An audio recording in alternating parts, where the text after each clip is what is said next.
no ese asunu no ko akwaya ase na ansem bebre ne sisi wo ampase boxer ba kwa ndindi Allotey abrante ba kwa friend Michael Sian yenim de koyeye na ni ase de ne ode hodi agropa ne kwa omaso tew na yemisa Michael Sian so asem ben kra no kokan ya enu nti sabre na ni ase akwa Sian what we nka mo adjuba YouTube so na nwumre nyame adom boko de Sian na ba ne sen a yehu se video mu wonne Allotey afi wani ase pan ya akwa akotwe ba ne sen the vine is ja was a stadium the Oko stadium NG itina Oko stadium and about the vine is a black Kotoko share first goal NG wo mti nyina na ye believe Yakoba until say me say as naka as etikano nti as etikano na me gina miname ko intimisi go na me gina na me tani me na me share say the ya ka as for sikano nti there na me hu say abranti bi ka say free many e won kan mo free any mo ono mo free any mo na ka dan kwa no ba si ba me no na ma je ne sheda eni ni ono mo ta nti wakaya no ase me say bia ya agromo ana bibisa and was saying the next one me say obani say we gree esi we na ko nyame si na ni no aba be china menimu agi ni ye peace a she ni ko mu dia ma ni ya ba kon incident na me say eh ena say na boy no the near brave ba me no na me hu ni say bia ya agro bi na ya ba ti do ne ba bi fan bi keke incident no ono ba me so no be piame into piame na fi dem say wa branch na den my ordain now me pa my bishop attend but that is me shebo as o be daye ni wana wa so matari mu na me so matari ni bi no apete me into apete me no in fact once I me do stand into me tane me ho na just 3 straight blue e wo mani say aba na sa no ye den wa ko hospital dey ama police for no ho asem te say say am aba na sa no once amo e say dey opia obo me no me to form street am because in amafo ni so mi mu e de gina on mi gina on no e na mo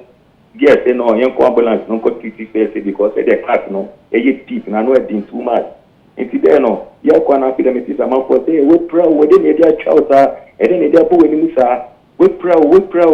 inti do ambulance no ye do ambulance ni hu say no ye hu say no ka se wonti mi ontimi na agite yeden omode ko stadium clinic no ehwe meet na ye ho bi jama bia na mo direct stadium clinic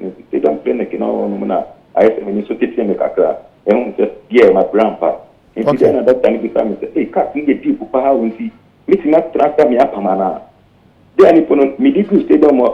clinic no pono na omoto muntimi onti sa mo kai se ma mi bi wo stadium inside ono ma o mi se wo doctor we inside on ma obetimi apam nti wono na ye den e ba e no ka tell me say deep no ho me dey so loud na mitime mi ande mi apam na no be pump inside and say no apam ni mu no na mi so mo bi say that na ba ni dey on ba ma dia na onye mi hu bibi ma me anya sa e no say dem from ko muso am bre ana won fe mi ko kolegu na mi see o so bitimi aye hu bibi ma me akon ye e no say okay mi ande mi ma na apam de obon so be bo am apam ma Sian oya breniti yenye nti akra enu achi no e fa no police station ono your boxer there no me free we buy na me call me free stay them ne buy no said my official report bia o be bia ti me free stay them ne buy no na me call Kotoko police station okay until me go Kotoko police station na me catch am say stay was stadium and na me see okay then no sta me wo pa ba ko e see e ni wo hono mo na me friend catch na o tin bra until dey be bia no obe hu say be dem mama me because me do no hu me ni say me minimum mo ano me yemu hye na na see ni me je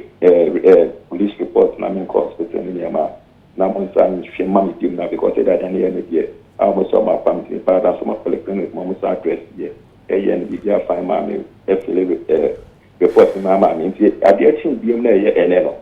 nti ye ene no na Kotoko for benefo no ba me fie e be share say na ma prom die tie na apani say some match me ko police station on ye hu say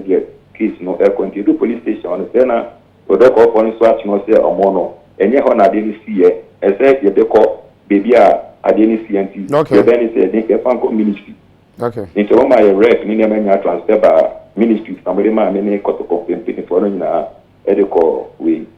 rep on si ama bibi sa we na penifo se hwefa yemwa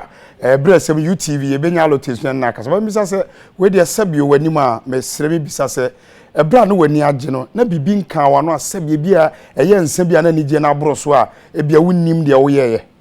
there will be coming no sakam ni munu pa no mi fifie ka na fa mi street de ko ti do mun ti ba pa bia kama no ye keke ni je na abroso okay na wanko huru ni se bia o ye house ni na ya hye no wanko ka se bia sa so mi hu se wo se popo na oba me je na mi se bia Kotoko point ni ma hu ni ti se oba be bomi blues a okay me ru ko die me ru no nti wa se mi je ni mi na mi vivi okay okay si how ye de besia ebrasem no se o se ye ma oba UTV kra na ye beto aso na pepepe ya ba se ne be ya dachi ebi nkosi ye da ase pa na anwumre se oni akasa o UTV so Abrante esia on ne na atwetwe nkomo no eye practicality boxer na no pay piece of so atwe nkomo kakra penifo kire se boxer wo ye sa na se bedu omanima wanhwe ni a lances kra be free onsem ensem aye tene kire se practicality the letter akoma GBA se de course no opache ba GBA fo so kire se cheopan de omate na mum nsem edi akire no ebrasem no omo de be ma no na mum practicality nanse yen kohwe ntokwa kakra okokon ye ese ebitum bi ye hwe so no so kokon ye no eba ne say obechi obi ye nani asesa no mumien kohwe ne fight ba ko bi ne yemfa nkaka ye ho kakra 54 is always fights that are very makeable. Move his head and first and foremost use the straight. Movement is the key. We'll see if he thank you. Nice body work there by Munguia. Goes in and Allotey goes down. Prince Allotey having success, but Munguia combination able to chop his man down. Let's see if Allotey can get a knockdown in this round and throwing these shots hard. One down he goes. No emotion shown, even when he's hurt. Body size, the difference in mass and Munguia, the strength. This is what happened against Saddam Ali. Time, it's difficult to call that low. I recognize the line. He has a case, but don't look for the referee to help. You wonder if Allotey can now stand his ground and keep Munguia. Just by cutting off the ring intelligently, Munguia is. This is why he became one of the most exciting young fighters in the sport. Even those shots to the body, and down goes Allotey. The corner is stopping it. Jack Reese was counting, but it appears the corner.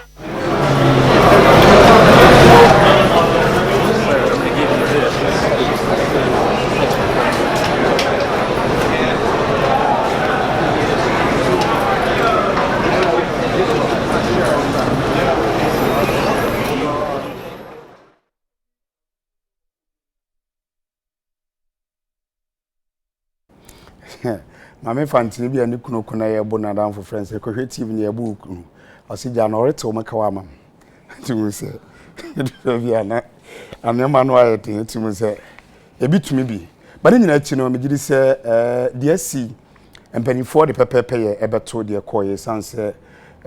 DSC ye no anya DSC ye na adwuma wo ye bia na wo se hu mra wo ye boxer emra ne kire se ni kwanse wo ko obedwom kura na kototo sanse wonim nipa kwa obo a ebetumi plan na ohwe de course no so a senka betumi a we de news we ya na ye ne yapon mumye nhwe series ball no because onim ba bia no ba brante na obeplan we de MC afo ebesere se ye nhwe kwan ofa so ba brante na ba ko bi na fe ye mfa news sports no sia